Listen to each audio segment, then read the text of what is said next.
20 years had passed since Jeremiah Corwin last felt the touch of a black woman's hand. Tonight, thunder split the mountain sky as desperate knuckles rapped against his cabin door. Lightning illuminated her face through the window. Dark skin glistened with rain, eyes wide with something beyond fear. His hand froze on the door handle, the last time burned behind his eyelids. Sarah's fingers slipping from his as smoke filled their burning world, her final breath against his palm, the weight of her body going still in his arms. Another knock, more urgent now. Jeremiah stepped back from the door, his chest tightened like a rope around his ribs. 20 years of careful isolation threatened to crumble with one simple gesture. "Please," her voice cut through the storm, "I can see your lamplight." He touched the door but couldn't turn the handle. Sarah's ghost seemed to whisper warnings in the wind. "I just need directions to Silver Creek." The words hit him like a physical blow. Silver Creek meant civilization, people, questions he'd spent 2 decades avoiding. But the storm outside raged with the fury of judgment itself. Thunder crashed overhead. If he left her out there, she'd die before dawn. Jeremiah opened the door. She stood small against the vastness of night. Water streamed from her traveling dress. Her hair lay plastered against her skull, but her spine remained straight despite the cold. "Thank you." She stepped forward. He moved backward instinctively. The motion created distance between their bodies like magnets of opposing force. She noticed. Her eyes narrowed slightly. "I'm Octavia Montgomery. Most folks call me Tavi." She waited for his response. "Jeremiah." The name felt strange on his tongue after years of silence. "I need to reach Silver Creek by morning. My wedding is in 2 days." Wedding. The word struck him as odd. Most brides didn't travel alone through mountain storms. Most brides didn't carry themselves like soldiers. Trails washed out. He nodded toward the window. "Mudslide took the main road about an hour ago." Her face went pale. "There must be another way. Back trails, dangerous in good weather, deadly in this storm." "How long would it take?" 3 days. "Maybe 4 if the rain keeps up." She closed her eyes. Her hands clenched into fists at her sides. "I don't have 3 days." Jeremiah studied her face. Fear lived there, but not the kind that came from missing a wedding. This was deeper, older, the kind of fear that followed people across states. "You can stay here tonight, head out when the storm passes." "Alone?" "I don't guide people anymore." She tilted her head. "Why not?" The question hung between them like smoke. Jeremiah turned away and busied himself with the fire. Flames cast dancing shadows on the cabin walls. "Just don't." Tavi moved closer to the warmth. Her eyes swept the small space. One chair, one plate on the table, one cup by the sink, but the shelves held supplies for 2 people. Extra blankets, double portions of everything. "You expecting company?" "No," she didn't press. Instead, she wrung water from her hair and accepted the rough towel he offered. Their fingers brushed during the exchange. Jeremiah jerked his hand back as if burned. That small recoil changed something in her expression. The gratitude shifted to wariness, her shoulders tensed. "I can pay you for the guidance." I said no. "Why?" The word came out sharper now. "Because you don't trust me. Or because you don't help people who look like me." The accusation hit him like a slap.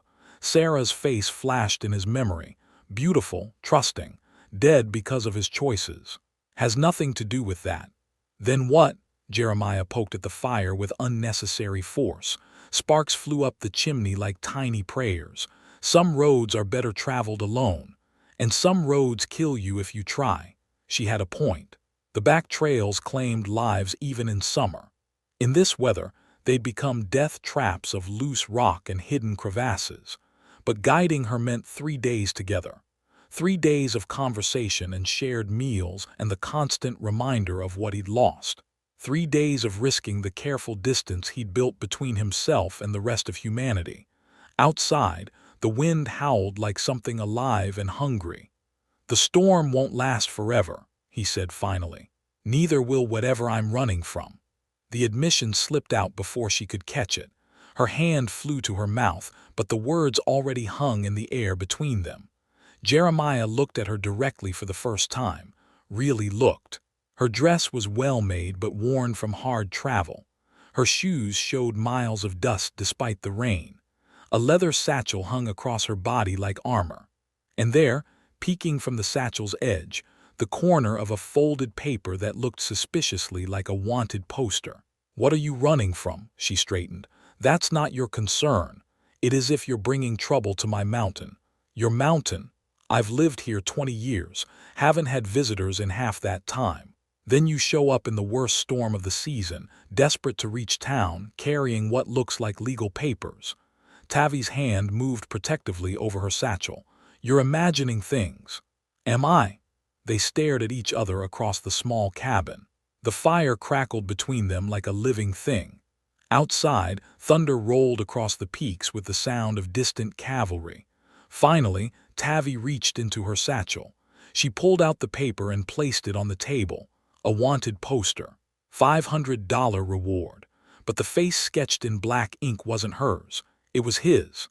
"I know who you are, Jeremiah Corwin," she said quietly. "The question is, what are you going to do about it?"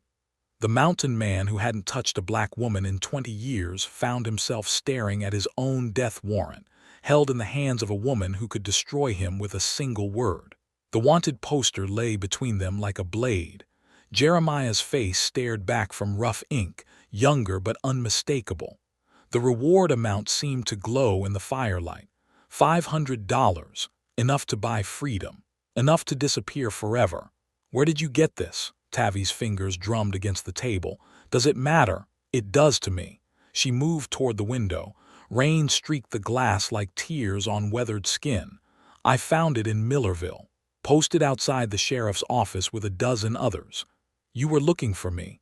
"No," the word came too quickly. "I was looking for safe passage north." Jeremiah studied her reflection in the dark glass. Her shoulders carried tension like a yoke. Her hands never stopped moving, adjusting her dress, touching her hair, checking the satchel's strap. "Safe passage from what?" "That's my business." "Not anymore." Thunder shook the cabin walls. The storm showed no signs of weakening. If anything, the wind had grown hungrier, clawing at the shutters with desperate fingers. Tavi turned from the window. "I need to reach Silver Creek." "You need someone who won't turn you in for bounty money. Seems we can help each other." "I don't need help. Living alone on a mountain for 20 years suggests otherwise." The barb hit its mark. Jeremiah felt heat rise in his chest but kept his face stone. "I chose this life." "Did you, or did it choose you?" Before he could answer, she moved past him toward the back of the cabin. Her skirts brushed his leg as she passed. The brief contact sent electricity through his nerves. 20 years. 20 years without human touch, without conversation, without the simple presence of another soul sharing his space. "Where are you going?" "Looking for a place to sleep." She pushed against a door he'd thought was hidden. It swung open with a soft creak. Jeremiah's blood turned to ice. The hidden room lay exposed. Maps covered every wall, marked with routes and safe houses. Stacks of forged papers sat sorted by destination. Supplies filled wooden crates, food, blankets, clothing in various sizes. Everything needed to help people disappear. Tavi stepped inside slowly. Her eyes took in every detail. The careful organization, the quality of the forgeries, the sheer scale of the operation. "How long?" she asked quietly. "I don't know what you mean." "How long have you been running the railroad through here?" The question hung in the air like smoke. Jeremiah's hands clenched at his sides. His carefully constructed isolation crumbled with each passing second. "I used to help people, I don't anymore." "This room says different." She picked up a stack of blank travel papers. Fresh ink stained the edges. "These were made recently." "Those are old." "The ink's still wet." "Caught." The word tasted bitter in his mouth. Tavi set the papers down carefully. Her movements held a reverence that surprised him. No judgment lived in her eyes, only understanding. "Why did you stop?" Sarah's face materialized in his memory. Blood on her lips, smoke in her lungs, the weight of her body going limp in his arms. "People died because of me. People die anyway, at least you gave them a chance." "I gave them false hope." "Hope is never false. Only delayed." She moved deeper into the room. Her fingers traced the map routes with practiced knowledge, too practiced. You know these paths, some of them. How? Tavi's hand stilled on a marking near the Tennessee border. I've traveled this country more than most. As what? She didn't answer. Instead, she pulled another paper from her satchel, not a wanted poster this time. A letter, worn soft from folding and refolding. My assignment was to map safe houses between here and Canada, document the routes, identify the conductors. The words hit him like physical blows. Assignment, document, identify. You're a spy. I was. For who? People who pay well for information about runaways and the folks who help them. Jeremiah's vision blurred red. His hands shook with barely contained rage. 20 years of careful work, dozens of lives saved, all of it compromised by the woman standing in his secret room. Get out. Jeremiah, wait. Get out of my house. She stepped toward him. You don't understand. I understand perfectly. You came here to expose me, to collect bounty money and mapping fees. That's not why I'm here now. Then why? Tavi's composure cracked. For the first time since entering his cabin, fear showed naked on her face. Because I couldn't do it anymore. Because I saw what happens to the people whose information I sold. Because I've been running for 3 weeks from the same people who put that bounty on your head. The confession settled between them like dust after an explosion. They sent you after me specifically. Yes. But you didn't turn me in. No. Why? She looked around the hidden room again. At the maps marked with hope. At the supplies that meant survival for desperate families. At the careful organization of a man who dedicated his life to helping others find freedom. Because this room tells me who you really are, and I'd rather die than help them destroy it. Rain drummed against the cabin roof. The fire crackled in the main room, casting dancing shadows through the doorway. Somewhere in the darkness outside, the mudslide continued to grow, cutting them off from the world below. Jeremiah stared at this woman who'd entered his life carrying his death warrant and her own secrets. She could destroy everything he'd built, but she could also be the key to saving it. The back trails are dangerous even in good weather. I know, 3 days minimum to reach Silver Creek. I understand, and if we're caught together, they'll kill us both. Tavi met his eyes directly. Some things are worth dying for. The mountain wind howled around the cabin, carrying the scent of snow and the promise of harder weather ahead.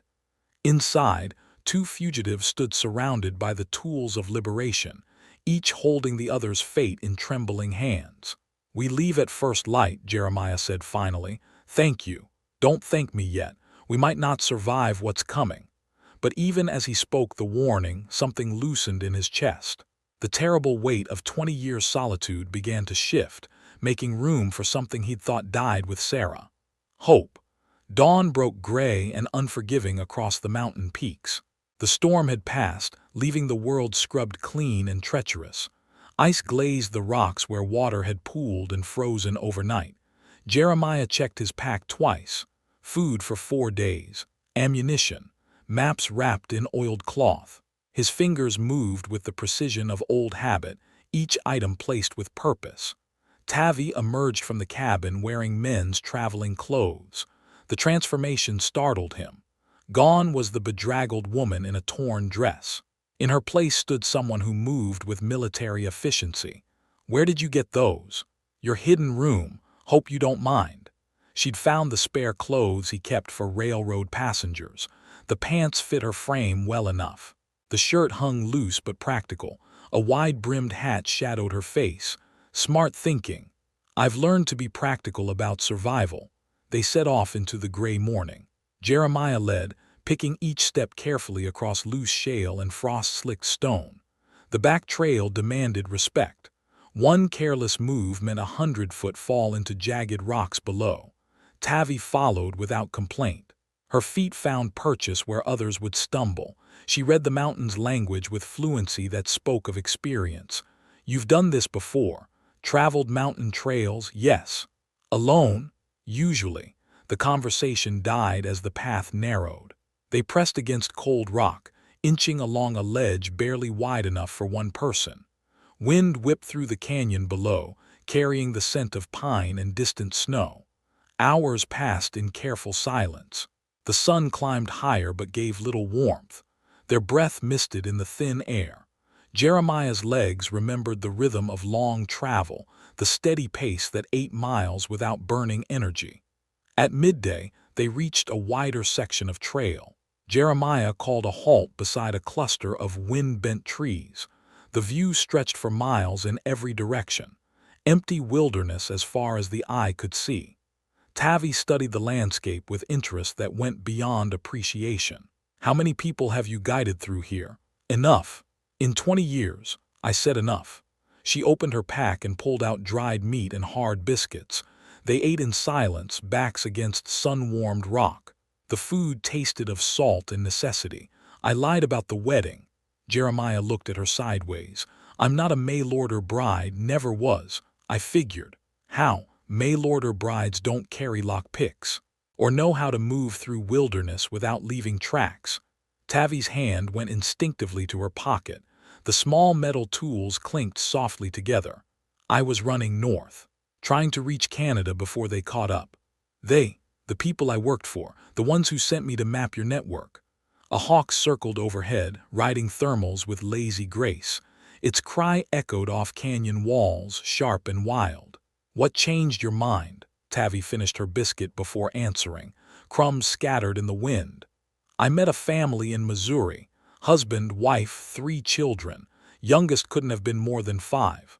They were using information I'd provided to track them." Jeremiah waited. The hawk's shadow passed over them, brief and cool. "I watched them separate the family, saw the mother try to hold on to her babies, heard the children crying." Her voice remained steady, but her hands clenched into fists. "That night I burned my notes, took what money I had and ran." "How long ago?" 3 weeks. "They've been hunting you since then." "Yes." Jeremiah processed this information. 3 weeks meant professional trackers, men with resources and motivation, the kind who didn't give up easy. "Why come here? Why risk exposing my operation?" "Because you're the only conductor they haven't caught yet. The only one still moving people successfully. I told you I retired. From what I saw in that room, retirement didn't take." She was right. Despite his vows of isolation, despite Sarah's death haunting every decision, he'd never truly stopped. Couldn't stop. The pull of conscience was stronger than fear. People kept coming, desperate families, children alone on the trail. "So you helped them." "When I could." They resumed walking as afternoon shadows lengthened. The trail descended through stands of aspen and pine. Leaves whispered secrets in languages older than human memory. As evening approached, Jeremiah began watching for a suitable campsite. They needed shelter from wind and concealment from prying eyes. The next water source lay an hour ahead, beside a grove that offered both. That's when they heard the voices. Jeremiah raised his hand. Tavi froze instantly. Through the trees below, firelight flickered. The sound of weeping carried on the still air. Children crying. Jeremiah's chest tightened. He knew those sounds, had heard them too many times in 20 years of railroad work. Terror and exhaustion and the particular despair of people pushed beyond endurance. He crept forward, staying low behind pine boughs. Tavi followed, moving with practiced silence. A small clearing opened below them. 3 men sat around a fire, rifles within easy reach. Beyond the light, barely visible in gathering dusk, huddled a family of 4. The Morrison family, by Jeremiah's count. Father, mother, 2 young girls. The children pressed close to their parents, eyes wide with fear. Bounty hunters. Had to be.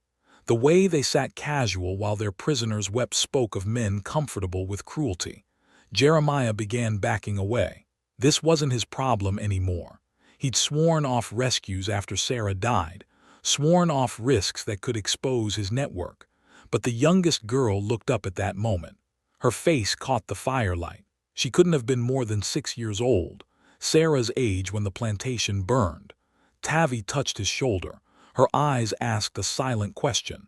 Jeremiah stared down at the frightened family, at the men who'd torn them from whatever poor safety they'd found, at the rifles that would cut down anyone foolish enough to interfere. Every instinct screamed retreat. Preserve the network. Protect the greater good.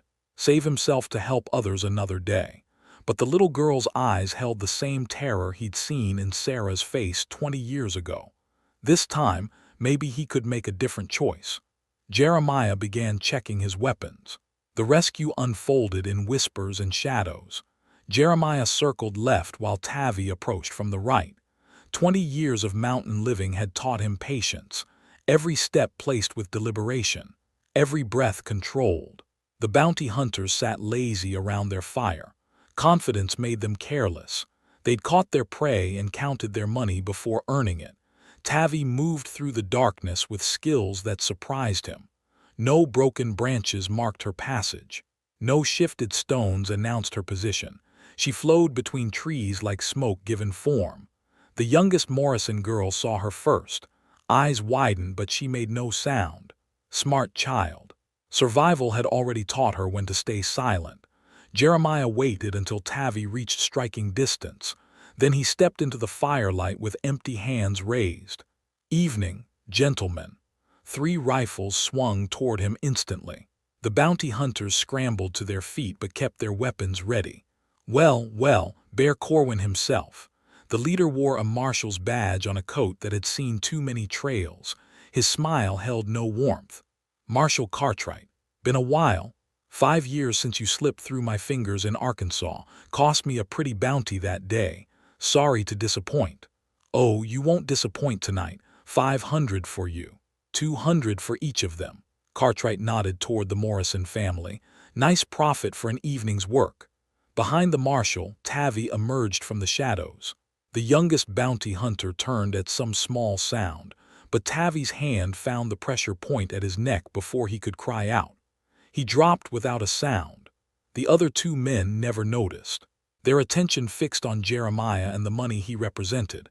You come alone, Bear. Always do. Smart man makes this simple. Cartwright raised his rifle. The barrel gleamed in the firelight. That's when Tavi struck again. A fallen branch became a weapon in her hands. The second bounty hunter crumpled as wood met skull with a wet crack. Cartwright spun toward the sound. His rifle tracked across empty darkness. What the? Jeremiah lunged forward. 20 years of isolation hadn't dulled his reflexes. His shoulder caught Cartwright in the chest, driving them both to the ground. The rifle discharged harmlessly into the night sky. They rolled across rocky earth, grappling for advantage. Cartwright was younger, but Jeremiah knew these mountains, knew how to use uneven ground and scattered stones as weapons. A sharp rock caught Cartwright's wrist. He cursed and lost his grip on the rifle. Jeremiah rolled away and came up holding the weapon. Stay down. Cartwright spat blood from split lips. You think this changes anything? There's a dozen more like me hunting your trail. Maybe. But tonight these folks go free. Tavi moved among the unconscious bounty hunters, collecting weapons and ammunition. Her efficiency suggested this wasn't her first such encounter. The Morrison father found his voice. Thank you. Lord knows we couldn't have lasted much longer. Can you travel? Yes, sir. These children are stronger than they look.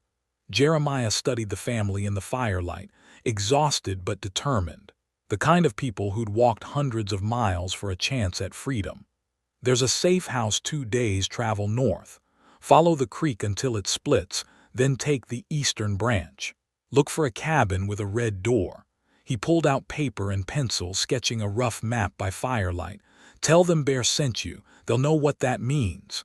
The mother clutched her youngest daughter close. What about you? These men will follow.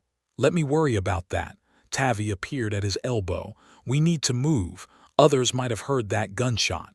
The Morrison family gathered their few possessions. Jeremiah handed them food from his pack and a small pouch of coins. Travel at night when possible. Rest during the day. Trust your instincts about people. God bless you both. They melted into the darkness, heading north toward hope and uncertainty. The forest swallowed them within minutes. Jeremiah turned back to the bound bounty hunters. Cartwright glared at him with undisguised hatred. This isn't over, Bear. It never is. They left the bounty hunters tied with their own ropes. Eventually someone would find them. Eventually the hunt would resume. But tonight, a family breathed free air. Tavi walked beside him as they climbed away from the clearing. Moonlight filtered through pine branches, painting the world in silver and shadow. You did that before. What? Rescued people. The way you moved, the way you planned. That wasn't your first time. Jeremiah didn't answer immediately. His hands still shook from the confrontation. 20 years of careful isolation, broken in a moment of conscience. Sarah used to say freedom was like water. It finds a way through any barrier if you're patient enough. Your sister? Yes. They walked in comfortable silence. The night air carried scents of pine and distant snow. Somewhere ahead lay Silver Creek and whatever safety it might offer. She sounds wise. She was, too wise for this world. How did she die? The question hung between them like smoke. Jeremiah had never spoken the words aloud, never shared the weight that had driven him into 20 years of exile. Plantation fire. She was helping families escape through the confusion. A beam fell, pinned her legs. His voice remained steady, but his hands clenched into fists. I tried to lift it, tried everything, but the smoke was too thick, the flames too close. You stayed with her, until the end. That's what mattered. Is it? Sometimes I think I should have saved myself, kept helping others instead of hiding on a mountain. Tavi stopped walking. In the moonlight, her face showed understanding deeper than words. You want to know what I learned in 3 weeks of running? Jeremiah waited. Guilt makes cowards of us all, but courage isn't the absence of fear. It's choosing to act despite it. She reached out slowly, deliberately. Her fingers touched his arm with gentle pressure. It was the first human contact he'd allowed himself in 20 years. The first touch that wasn't born of violence or necessity. Her warmth seeped through his sleeve, real and immediate and alive. Tonight you chose courage over guilt. Sarah would be proud. They resumed walking, but something fundamental had shifted. The terrible isolation that had defined Jeremiah's existence began to crack. Not broken, but no longer absolute. Behind them, the bounty hunters would eventually work free. The hunt would continue. Dangers multiplied with every step towards Silver Creek. But for now, two souls moved through the darkness together, carrying shared burdens, building fragile trust in the space between heartbeats. The mountain wind whispered secrets in ancient tongues. Stars wheeled overhead in patterns older than human memory. And in the growing space between them, something new began to take root. 2 days of careful travel brought them to Silver Creek's outskirts. The town sprawled across a valley floor, smoke rising from a dozen chimneys.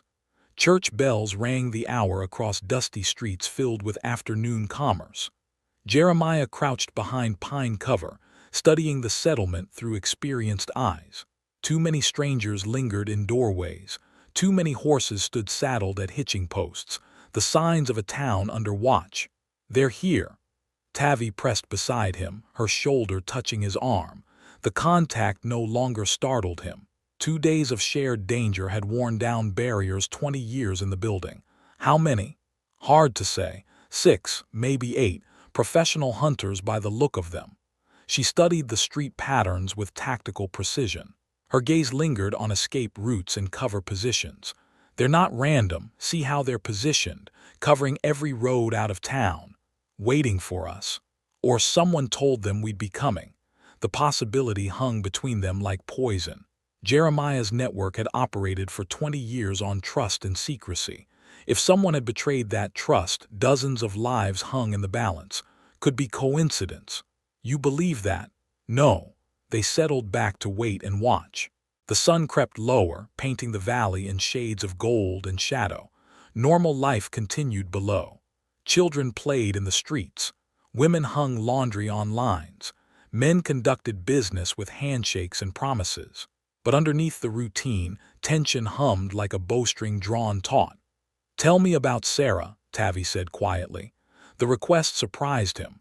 For 2 days they'd spoken of practical things, routes and supplies and immediate dangers.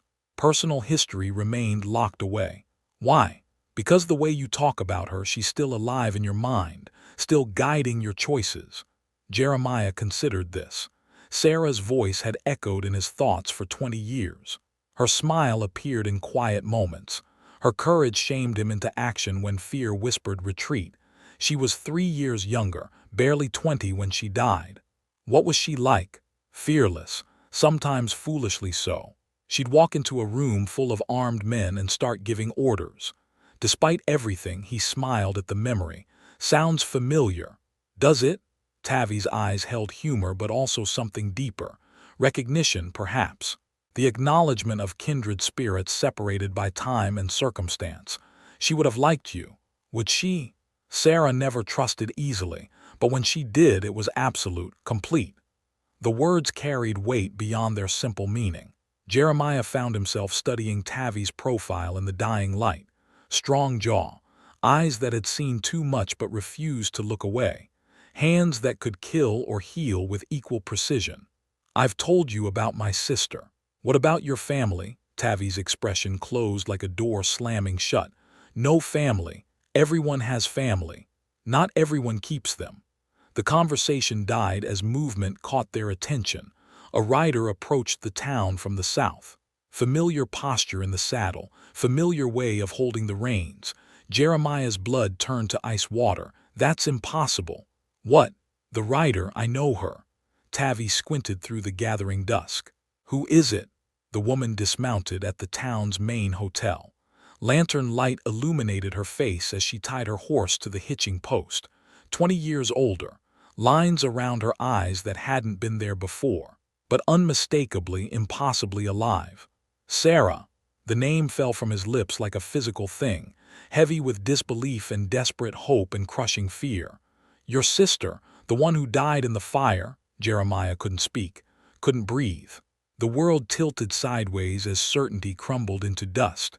Sarah walked into the hotel with confident steps.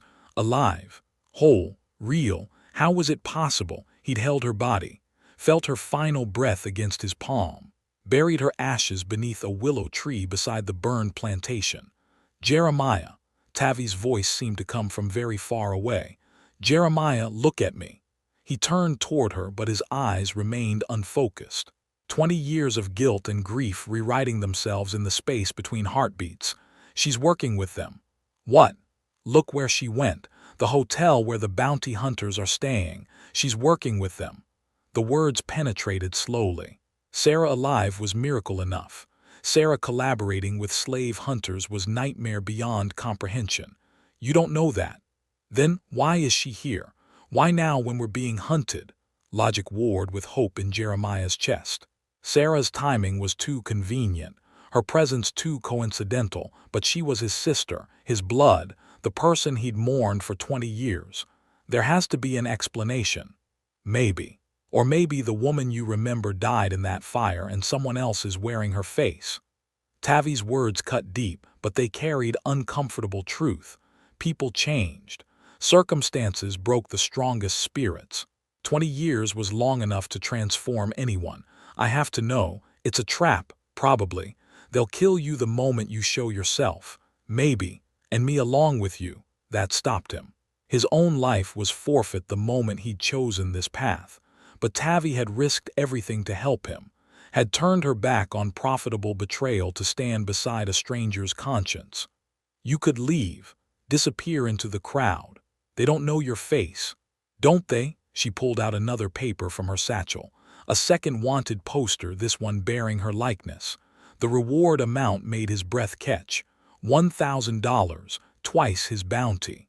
Enough money to set a man up for life. When were you going to tell me? When it mattered. It matters now. Does it? Change is nothing about who we are or what we're doing. She was right. The numbers on paper meant nothing compared to the choices they'd made, the people they'd helped, the trust they'd built in shared danger. But Sarah's presence changed everything. She might have answers about who betrayed the network, about how they found us. Or she might have a gun pointed at your heart the moment you walk through that door. Thunder rumbled in the distance. Another storm building over the mountains. The air tasted of rain and electricity. I have to try. I know. Tavi checked her weapons with practiced efficiency. Pistol loaded and ready, knife sharp in its sheath. the tools of survival arranged within reach. What are you doing? Getting ready to follow you into whatever hell you're walking toward. You don't have to do this. Yes, I do. Why? She looked at him directly. Her eyes held depths he was only beginning to understand. Because some people are worth dying beside. Lightning split the darkening sky. The first drops of rain began to fall. Below them, Silver Creek settled into evening routines, unaware that 20 years of secrets were about to collide in its quiet streets. Jeremiah rose and began walking toward town. Behind him, Tavi's footsteps matched his pace. Together, they descended toward answers that might destroy everything they'd built. They entered Silver Creek as rain began to fall in earnest. Water turned dust to mud beneath their boots. Lightning illuminated the hotel where Sarah waited with her secrets and possible betrayal. Jeremiah's hands trembled as he pushed through the hotel's front door. 20 years of certainty dissolved in the space of a heartbeat.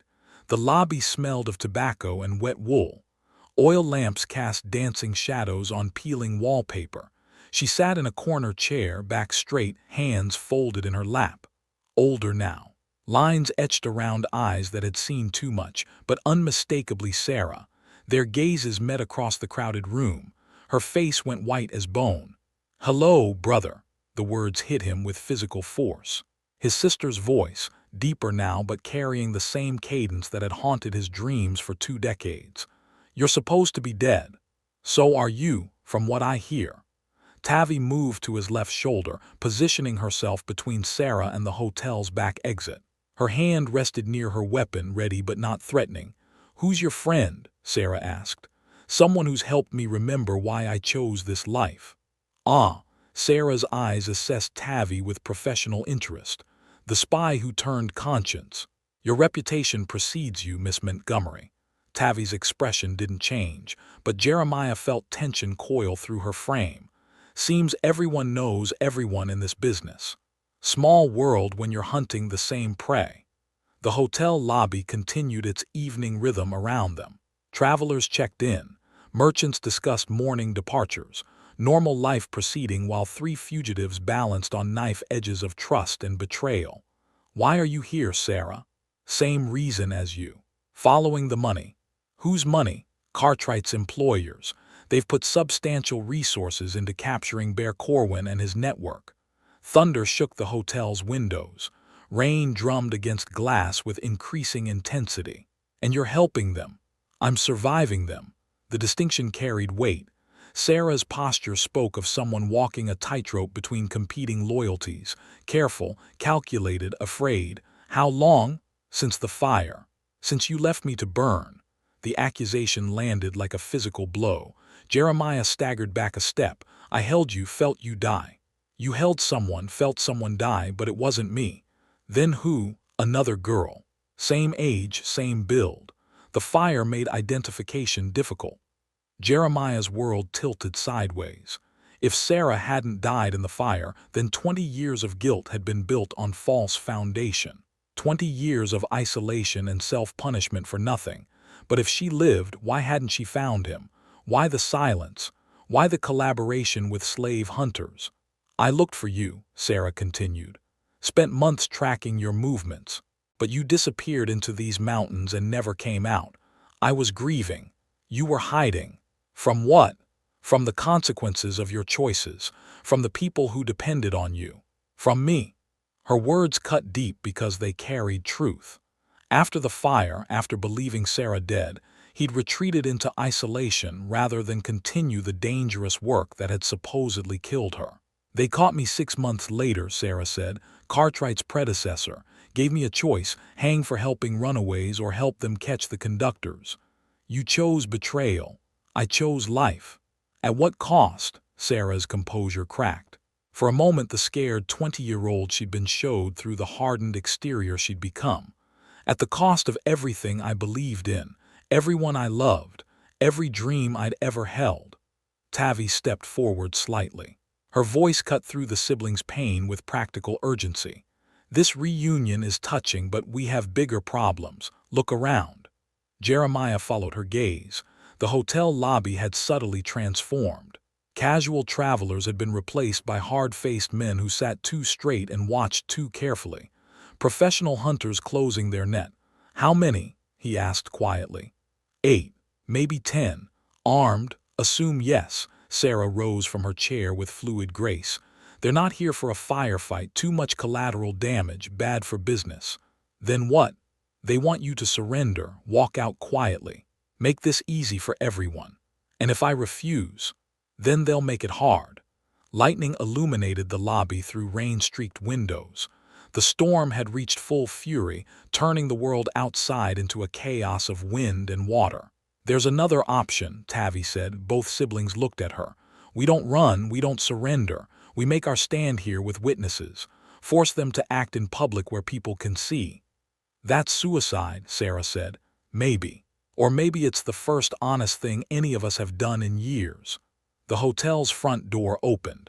Marshal Cartwright entered, shaking rain from his coat. Behind him came 2 deputies, hands resting on their weapons. "Evening, folks. Nasty weather we're having." He approached their corner with casual confidence, a man accustomed to having the upper hand.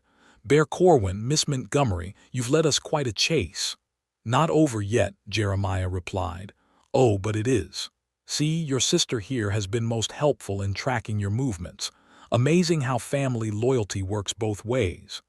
Sarah's face remained impassive, but something flickered in her eyes. Regret, perhaps, or calculation. "She told us about your cabin, your supply routes, your safe houses, quite an operation you built. Built and destroyed, it seems."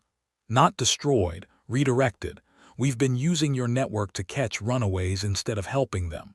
"Poetic justice, wouldn't you say?" The revelation hit Jeremiah like a physical blow. Not only had Sarah betrayed him, but she'd perverted everything he'd worked to build, turned salvation into damnation. "How many?" "Families. Oh, dozens by now. Your reputation drew them right into our hands." Tavi's hand moved to her weapon.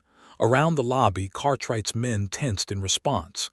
"Easy now," the marshal said. "No need for unpleasantness. You surrender quiet, we'll make sure you get fair trials.